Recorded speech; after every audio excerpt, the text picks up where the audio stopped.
casi lo logra. Terminó segunda detrás de Daniel Scioli. En 2013 fue candidata a diputada nacional y en 2015 a presidente. Estoy cansada de ser candidata, dicen que dijo los que la conocen. Hoy, 24 horas antes que su hijo juegue una semifinal por la Copa del Mundo de básquet, se sienta en el sillón de marcapasos Margarita Rosa Stolbizer. Hoy, solo por hoy, la mamá de Nicola Provítola, una figura de nuestra selección. Pero señora, muchísimas gracias. Gracias por la invitación. No, y por la insistencia de mis hijos. Sí, totalmente, totalmente. Pero además es una noche especial. Para porque tenerte entre todo acá. el movimiento de la política y la atención puesta en la selección de básquet. Totalmente, totalmente. ¿Cómo se vive eso? No, bárbaro, muy tranquila porque los veo bien, han hecho toda una trayectoria, llevan 2 meses juntos, ganaron, bueno, la medalla de oro en los Panamericanos y bueno, vienen haciendo un ¿Hablaste con él mundial después del último extraordinario. partido? Sí, hablo siempre, porque vos sabés que pese a la distancia y Más dónde allá están de la y distancia, todo, que son varones. Yo tengo el mío de viaje de Claro. egresado y no... Sí, no, dos WhatsApp por día y olvídate. ellos son así, monosílabos. Pero por eso. Pero hablo bastante, las comunicaciones hoy lo permiten. Mi marido dice a veces, hablamos más con el que está lejos, porque él vive en España además, que con los que viven en casa, ¿eh? Obviamente. Pero estaban entusiasmados y querían... Sí. Y además hoy me preguntaban, creo, en alguna nota, si crees en ellos. Es que yo creo porque ellos creen en ellos. Y me parece que eso es lo importante. Veo que el gran valor que tiene toda esta trayectoria que han hecho es la autoestima, ¿no? Son un equipo que ellos creen, ellos creían que iban a llegar hasta ese lugar, pese a que había mucha subestimación, esta exigencia que recae sobre ellos siempre de que la generación dorada y la transición, no, ya basta, ellos están escribiendo su propia historia en realidad. A pesar ¿no? de tener una sombra ahí previa que, bueno, que fue todo, ¿no? Claro, que es una carga muy grande, pero lo están sobrellevando muy bien. Quiero aprovechar, y discúlpame que yo no hablo nunca de deportes acá, pero una de las cosas que más me llamó la atención es ver qué diferencia hay entre un plantel profesional de básquet y los de fútbol en general, ¿no? Más allá del ejemplo de México que quedó aparte, pero digo, en realidad es impresionante, sobre todo yo escuchaba a los técnicos, a la gente que los coachea, que el fisiatra, hablando justamente de cómo realmente no hay que cuidarlos a los jugadores de básquet cuando se van a la casa. No hay que estarles encima, que en realidad vienen con una conciencia y con una concientización diferente. No sé si no es el deporte en sí mismo, sino seguramente el grupo humano, ¿no? Sí, tiene mucho que ver con esto. Bueno, lo que vos decís es algo que yo vengo marcando de todo este proceso. Han logrado conformar un grupo de élite en lo profesional, pero un grupo humano que me parece que es lo que les sirve para construir esa fuerza colectiva que tienen hoy, ¿no? La fortaleza que tienen entre ellos de saber que tienen a su otro compañero al lado, o sea, están tan bien de la cabeza en ese sentido y me da la impresión que esa es hoy una de las mayores fortalezas, más allá de todo lo disciplinados que son, porque esto es un poco lo que, claro, sí, lo que se nota. Muy disciplinados. Se habla mucho en estos días de la dieta, porque trascendió que hacen una dieta muy estricta. No, una de las demás. cosas que yo escuché hoy, escuché al fisiatra que los trae, creo que además es el primo de... Sí, de Manu Ginóbili. De Manu. Sí.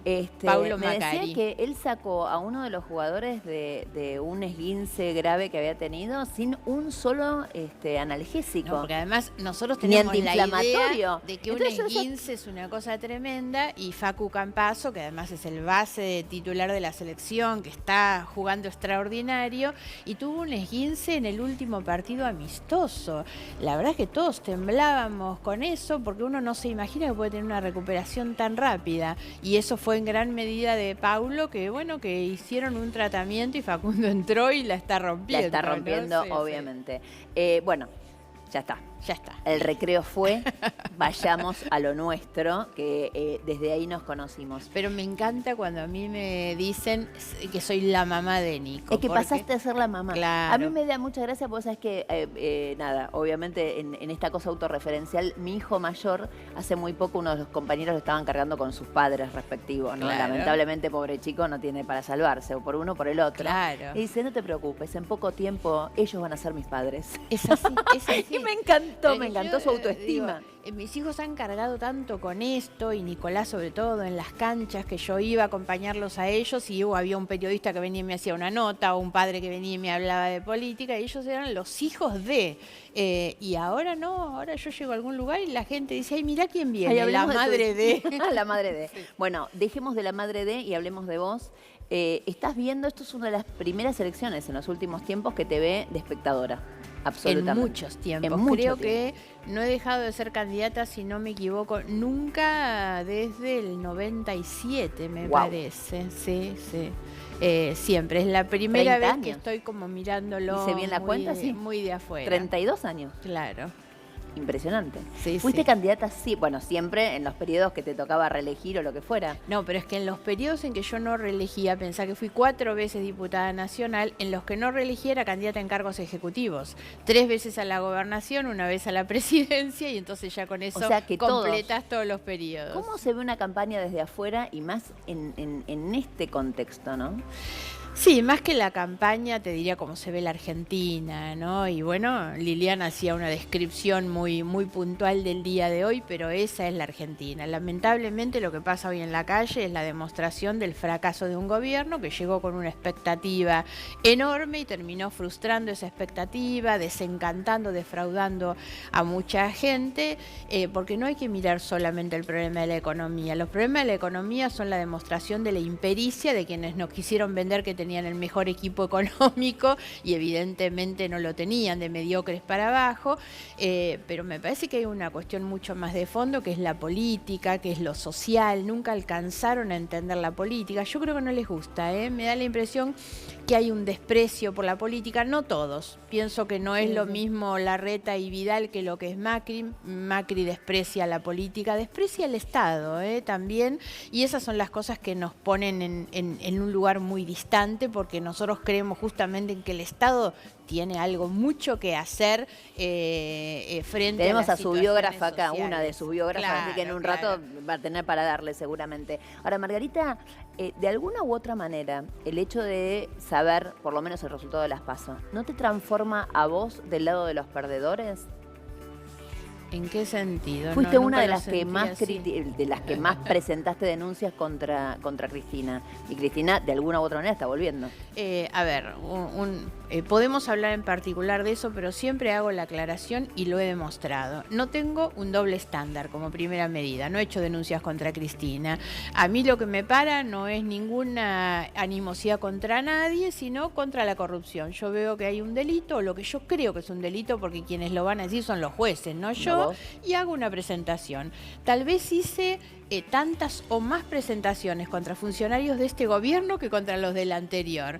Pero ¿qué pasa? Contra los del anterior dormían cuando estaba el gobierno anterior, contra los de este duermen cuando está este gobierno. Porque esa es una discusión muy de fondo sobre cómo funcionan las instituciones en la Argentina, cómo funciona parte del Poder Judicial, cómo funciona parte del periodismo.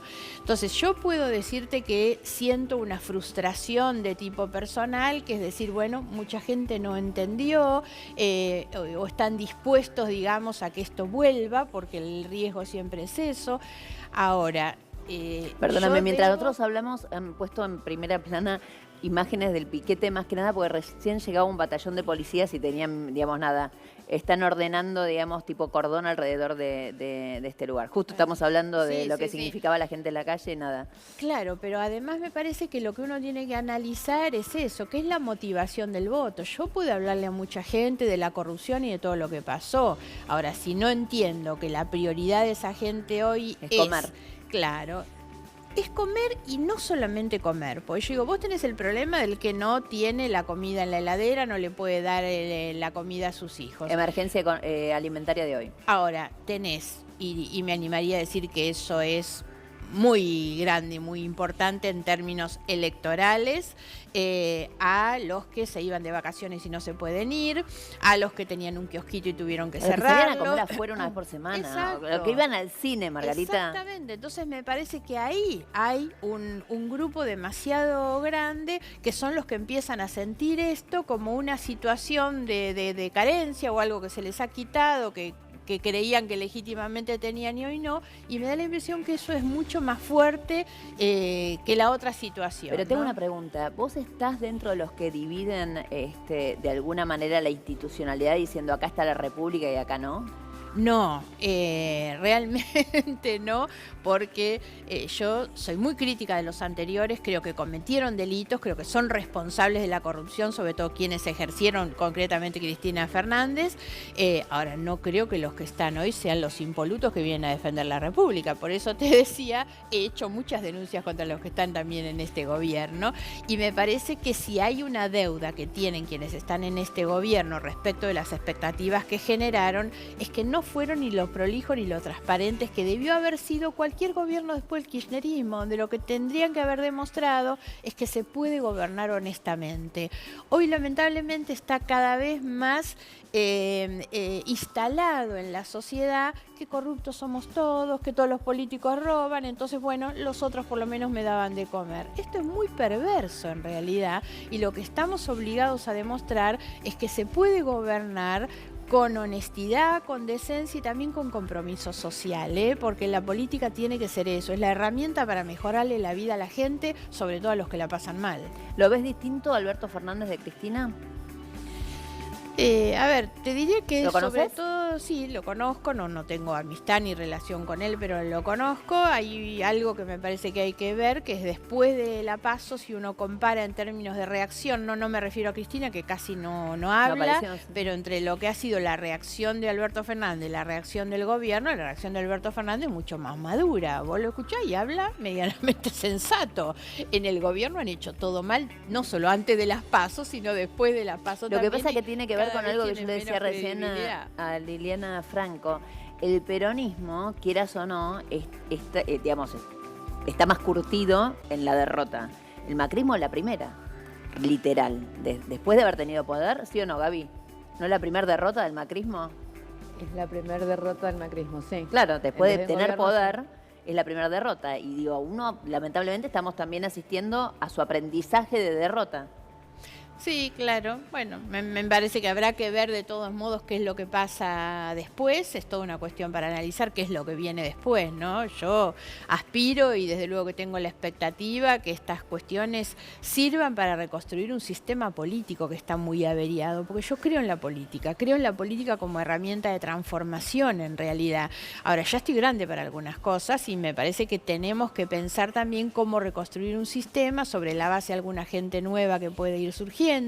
Quiero volver a una política y a una competencia política basada en el debate de ideas y de posiciones políticas. Fíjate que esta es una campaña electoral donde realmente no lo hay y las únicas estrategias electorales fueron las del miedo. Entonces el gobierno lo único que te habla es de lo malo que es que vuelvan los otros y los otros compiten diciendo lo malo que es que continúe el que está, ¿no? ¿La venís escuchando, Cristina? ¿O no podés? Sí, la escucho cuando habla en las presentaciones De los sus libros y algunas de exactamente. esas cosas. Vos sabés que ¿no? yo siento que sí hay un debate ideológico. Sí. Ahora, sí. Perdón. No, decime. No, porque a mí lo que me pasa, tanto con Alberto, como me preguntabas, como con ella, es que puedo escuchar algunas cosas como de sentido común, mi problema es que no les creo. Entonces, la verdad es que ya no es simplemente lo que observo cuando voy a preguntar. ¿La escuchás? Obvio. Sí, la escucho. Ahora, ¿qué me pasa? No la creo, pues yo sinceramente ¿No crees lo que hay un que cambio tengo... en ella? A ver, el cambio puede ser que haya dado un paso al costado, es el primer cambio, digamos. Está en otro terreno, por qué lo hizo y qué fue y qué es lo que va a pasar y demás. Ahora, eso fue determinante, eso cambió, digamos, totalmente el escenario político electoral, algo que no hizo Macri, no sé qué hubiera pasado si Macri hubiera hecho Macri no un gesto por el estilo, ¿no? Porque, claro, digo, cualquiera de los dos hubiera tenido, yo sentía que cualquiera de los dos que renunciaba tenía no la capacidad de ganar, sino de hacer que el otro perdiera. Claro, ¿no? claro. Esta era la percepción que yo tenía antes de que ella tomara esa decisión.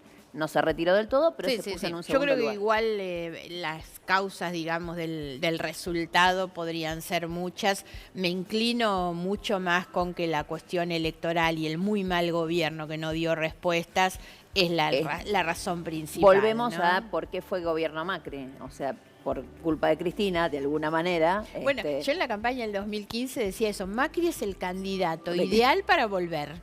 Es el candidato que Cristina eligió para volver. Y él creyó que podía hacer lo mismo y era elegir a Cristina como su contrincante, por eso la estrategia electoral del gobierno Era era la del polarización. miedo y la confrontación. Ni siquiera les preocupaba gobernar bien, Ahora solamente les preocupaba pelearse con ella. Te preguntaba si la venías escuchando a Cristina, porque yo vengo detectando en este último tiempo dos cosas. La primera, en el caso concretamente de Alberto y hasta de Kicillof, que lo fui a ver en un acto, porque sigo haciendo periodismo de que quiero estar ahí, mirar en los actos, a ver qué es lo que pasa. Claro. Los dos le están hablando muchísimo a la clase media. Y en el caso de Cristina, Cristina tiene un objetivo muy concreto, y que es que en esto quizás hasta vos podés llegar a rubricar, mirá lo que te digo. Yo creo que Cristina lo que pretende es que la centroderecha, el liberalismo, neoliberalismo, como quieras llamarlo, aunque sean... Tengan menos prejuicios con ellos. No, nunca más vuelvan, por lo menos en los próximos 10, 15 años. No. O sea, creo que en realidad ella pretende, digamos, que la gente termine aprendiendo que la salida por derecha para países como la Argentina tiene que terminarse ahora. No comparto, no, para nada, al contrario. A ver, a mí me da la impresión que la decisión de ella de que el candidato sea Alberto no es de ninguna manera una posición ideológica hacia la izquierda, sino hacia la derecha. Claramente es un mensaje directo hacia los grupos económicos de poder a los que puso el candidato. ¿Eso qué tiene que ver? Es una visión política, es parte de un vamos por todo, donde ya no me es suficiente que me voten determinados sectores sociales, quiero que me voten todos, por eso digo, Alberto sirve para romper prejuicios, sirve realmente y es el resultado electoral. Por eso Cristina tuvo una visión que no tuvo ningún otro en la construcción de esa oferta electoral y tuvo el resultado que ella buscaba. Margarita, que es que vos... la voten, perdón, Sí. porque las terminan votando todos los enojados con Macri, la gente defraudada de Macri, que eran determinados sectores sociales que antes tenían algún prejuicio con ellos, y ella rompió eso con la candidatura de Alberto. Alberto es un candidato, un mensaje por derecha, no por izquierda, ¿eh? Ujú, el mensaje es por derecha. ¿Y vos crees que el gobierno va a hacer por derecha? Y me da la impresión hay que más sí, margen. sin duda que va a haber una tensión, que la va a haber, pero además no nos olvidemos que reciben una Argentina en condiciones dificilísimas y entonces, porque ojo que no es de izquierda decir, bueno, voy a mantener y atender la situación de los sectores sociales más pobres. No, eso no. Eso es básico. Exactamente. Volvamos a discutir el papel del Estado, por ejemplo. Me parece que esas son las discusiones que por ahí te marcan en otro sentido. Y no sé si Alberto Fernández lo va a hacer, ¿no? Señora, muchísimas gracias por haber estado esta noche acá. Espero Gracias que por la vuelva dentro de invitación. poco y se queda mirando el partido esta madrugada, ¿no? No tan temprano, a las 9. Ah, a las 9 tiene tiempo de dormir un rato Estamos muy entonces. bien, estamos muy bien. Muchísimas Gracias.